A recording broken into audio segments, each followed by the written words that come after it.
Iya, saya mau cerita soal video yang baru-baru ini viral ya. Beredar video yang mengagetkan banyak masyarakat. Video yang menggabungkan suara panggilan sembahyang digabung dengan suara hewan yang dibuat oleh seorang yang sangat tampan, yaitu Sugi Nur. Jancuk jarang konde-konde. Seorang yang kalau dilihat sekilas itu mirip Nicholas Saputra. Sekilas. Tapi begitu kita lihat 2 kilas, 3 kilas, 4 kilas, itu kegantengannya lama-lama terdegradasi karena faktor usia. Matamu picek itu. Dan karena kita orang timur, ya mengerti tata krama, wajahnya yang ngeselin itu, ya sudah kita cukup bilang maklumin aja. Jancuk jarang konde-konde. Ya, jadi beredar video yang diduga menghina Menteri Agama, bahkan cenderung memfitnah. Video yang dibuat oleh seseorang yang bernama Sugi Nur itu, yang berani bicara, berani misuh, berani ngamuk, ya ternyata demi omset jualan madu. Matamu picek itu. Seseorang yang kelihatannya gagah, berani, bicaranya garang, keras. Seseorang yang punya bakat menjadi dokter bedah yang mendalami anatomi. Karena kalau bicara soal anggota tubuh itu paseh banget, seperti matamu, cangkemmu, raimu, dan lainnya. Matamu picek itu. Tapi karena kita orang timur, ya dimaki-maki, ya sudah, kita maklumin aja. Jancuk jarang konde-konde. Ya, beredar video seseorang yang bangga menawarkan bisnis tanpa riba. Bisnis no riba, ya. Keliling kota mengkritik sistem perbankan, kredit, dan pinjaman usaha, menawarkan bisnis andalan yang katanya tanpa riba, tapi ternyata multi level marketing juga. Matamu picek itu. Tapi karena kita orang timur, dibohongin orang gitu, padahal disuruh jualan, ya udah kita maklumin aja. Matamu picek itu. Beredar video yang mengoreksi kalimat yang keluar dari seorang anak dan sekaligus cucu kiai besar. Malah kita yang kudu sabar. Karena orang yang nyinyirin menteri ini memiliki banyak hewan kesayangan. Misalnya asu, wedus, jaran, belalang, kupu-kupu, dan lainnya. Jancuk jarang konde-konde. Yang kadang juga suka memanggil dirinya dengan nama-nama yang lain ya, misalnya jancuk, dobol, matamu suwe, dan lain-lainnya yang tidak semua orang tahu artinya. Jancuk jarang konde-konde. Tapi karena kita sebagai orang timur, ada yang maki-maki orang lain seperti itu dengan nama hewan, ya udah kita maklumin aja. Beredar video seorang yang marah kepada Gus Yakut, marah kepada seorang pimpinan besar Banser NU, marah kepada komandan dengan jutaan anak buah. Padahal orang yang marah-marah itu mengaku tidak pernah mondok, tidak pernah pesantren, gak ngerti kitab, gak ngerti dalil, mengeja hijayah saja salah, tapi menikmati panggilan ustadz, panggilan kiai, gus, bahkan menggunakan simbol-simbol ulama segala. Tapi karena kita orang timur, ada ustadz yang nggak jelas ilmunya seperti itu, ya udah kita maklumin aja. Iya. Sugi Nur ditenggarai melecehkan panggilan sembahyang atau azan, dan ini videonya. Allahu Akbar, Allahu Akbar. Hukum, hukum. Kan gitu. Allahu Akbar, Allahu Akbar. Huk. Begitu. Halo. Asyhadu an la ilaha illallah. Asyhadu an la hukuk. Gitu. Ya apa? Lagian mana ada tetangga kanan kiri depan belakang musuh. Menurut saya Gus Nur sangat keterlaluan karena menggabungkan suara azan dengan suara anjing, dan ini merupakan salah satu blunder yang sangat fatal. Sudah menghina umat Islam dan juga sudah menghina azan yang dimiliki oleh umat Islam. Saya sebagai Kristen sangat sedih dengan hal ini. Nah, menurut saya yang dilakukan oleh Sugi Nur itu udah parah ya. Tapi nggak tahu kenapa jemaahnya atau pengikutnya masih ada yang mau percaya.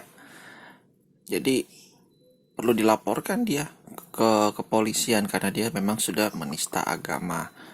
Jadi udah nggak pantas lah disebut sebagai ulama lagi.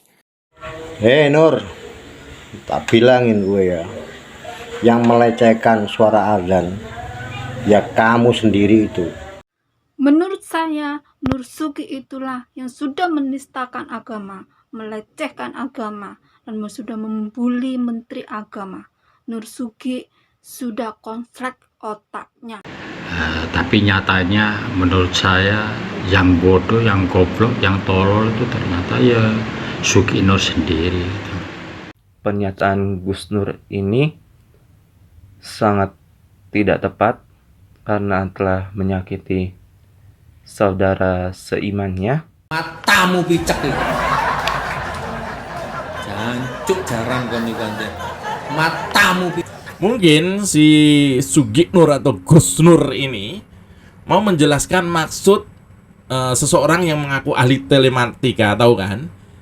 Yang belum lama laporannya ditolak oleh aparat di Jakarta. Maksudnya tuh Sugi Nur mau menjelaskan dia. Nah, Sugi Nur ini ya, karena nggak jelas ilmunya, mana tahu maksud dari kalimat Gus Yakut. Yang sebenarnya mudah dipahami. Mana paham Sugi Nur yang konon mantan penjual obat pinggir jalan dengan hiburan debus ini mengerti kalimat yang gamblang tentang perumpamaan kebisingan yang disampaikan oleh Gus Yakut. Mana ngerti? Kalau Gus Yakut ini Gusnya beneran ya. Karena kalau di Jawa Timur itu panggilan Gus itu biasanya disematkan kepada seorang putra kiai atau kepada santri yang memiliki ilmu agama Islam yang mendalam dan identik dengan Nahdlatul Ulama atau NU. Jadi jika ayah seseorang itu adalah kiai pengasuh pondok pesantren, pesantren yang terkemuka itu di Jawa Timur itu maka biasanya anak laki-laki atau calon penggantinya itu disebut Gus. Gus Yakut adalah putra dari Kiai Haji Muhammad Khalil Bistri almarhum. Siapa yang nggak kenal? Beliau adalah pengasuh pondok pesantren Raudatut Tholibin, Rembang, Jawa Timur ya. Beliau adalah politisi sekaligus ulama besar. Lah kalau Sugi Nur yang menyandang gelar Gus Nur itu putra mahkota siapa? Tapi ya karena kita orang timur ya udahlah kita maklumin aja. Dalam video yang dibuat konten di kanalnya Sugi Nur sendiri bercampur dengan konten jualan madunya yang sekarang sudah ditonton 107-108 ribu kali, jelas sekali ia menyandingkan suara azan dengan menirukan suara hewan. Saya nggak tahu suara hewan apa yang lagi ditirukan oleh Sugi Nur, sebenarnya saya nggak tahu. Tapi kawan saya itu bilang bahwa sangat mirip cara Sugi Nur ini menirukan. Bahkan jika dibuat lomba, hewan asli pasti juara 2. Dan Sugi Nur, saking piawai dan mirip suaranya, bisa jadi juara pertama.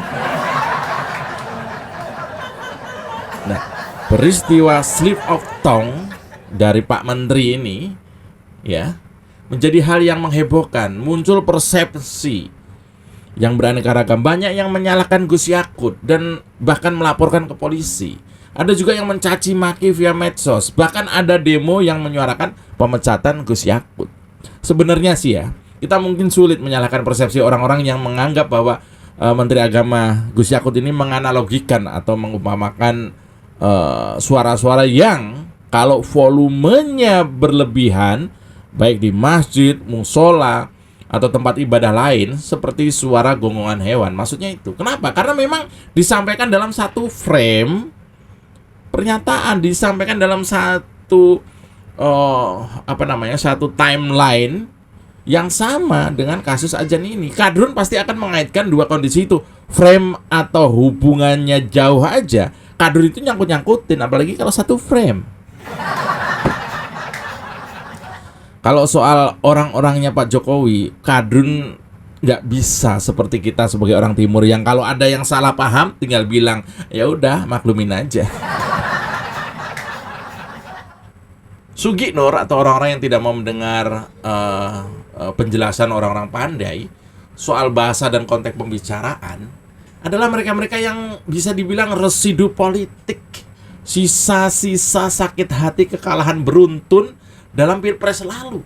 Orang-orang yang masih memendam kebencian kepada Pak Jokowi karena Pak Jokowi tidak pernah kalah dalam semua pemilu yang ia ikuti. Orang-orang yang karena sakit hati politik lalu menumpang dan ditumpangi oleh faham yang memang pas banget kalau menumpang orang sakit hati seperti HTI, EPI, atau Wahabi, Salafi yang beberapa waktu belakangan ini seolah menambah energi Kadrun, apalagi masuk tahun politik menuju Pilpres 2024.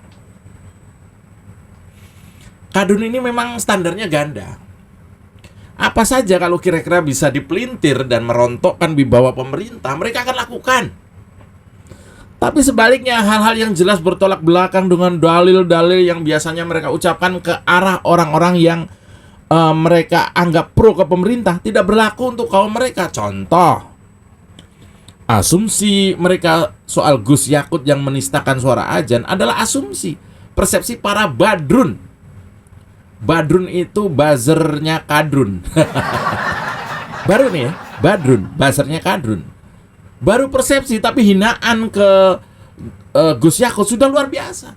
Ancamannya, kecamannya badrun-badrun alias buzzer Kadrun ini bahkan sampai melampaui batas. Seperti membuat gambar Gus Yakut dengan kepala hewan lalu menginjak-injaknya. Mereka begitu meradang, menyalahkan pernyataan Menteri Agama, tetapi santai dengan perilaku Sugi Nur yang jelas-jelas melecehkan azan. Bahkan Sugi Nur yang di kalangan pendukungnya dipanggil Gus, berbuat lebih jauh, mengumandangkan azan yang disambungkan dengan gonggongan hewan seperti di video tadi, itu justru sangat menista menurut saya. Walaupun dilakukan dalam rangka mencela pernyataan Menteri Agama. Yang aneh lagi adalah soal standar ganda ini, beberapa orang di Sumatera Barat yang menamakan diri Majelis Tinggi Kerapatan Adat Alam Minangkabau memberikan gelar. Gelarnya gelar kehormatan ke Gus Nur ini dengan lengkap nama baru sebagai pujian dan penghargaan. Tetapi Menteri Risma yang hadir, yang datang, ditolak kedatangannya, padahal akan mengatasi masalah dampak dari korban bencana alam. Bayangkan keegoisan mereka menutup hati saudara-saudara kita yang terdampak bencana alam tentunya, yang belum lama terjadi di Sumatera Barat kemarin. Boleh saja berbeda pandangan politik, tapi kalau sudah menyangkut kemanusiaan, maka kita harus bergandengan tangan. Publik kecewa dengan perlakuan beberapa gelintir orang kepada Menteri Risma. Walaupun ada video, nampaknya beberapa orang di sana berebut bantuan juga. Bu Risma diusir, Sugi Nur diberi gelar. Lalat memang tidak cocok di tempat yang bersih. Mereka tahu wanginya bunga. Saya jadi ingat pepatah, jangan meremehkan orang-orang bodoh yang terorganisir. Kemarin Sugi Nur Raharja atau yang akrab disapa Gus Nur itu dilaporkan ke polisi atas dugaan penistaan agama. Yang melaporkan adalah Brigade Muslim Indonesia atau BMI ke Polda Sulawesi Selatan sebagai buntut menirukan suara azan dengan gonggongan hewan. Ketua BMI itu Mas Muhammad Zulkifli resmi melaporkan Gus Nur setelah sebelumnya diketahui videonya menirukan azan dengan mengikuti suara hewan viral di media sosial. Jadi buat Om Sugi Nur, kalau terbukti bersalah siap-siap bawa madu yang banyak ke tahanan ya, karena pahitnya hidup perlu yang manis-manis. Ya, demikian jumpa pers kali ini. Saya Mas Jopray. Aman kan? Matamu picek.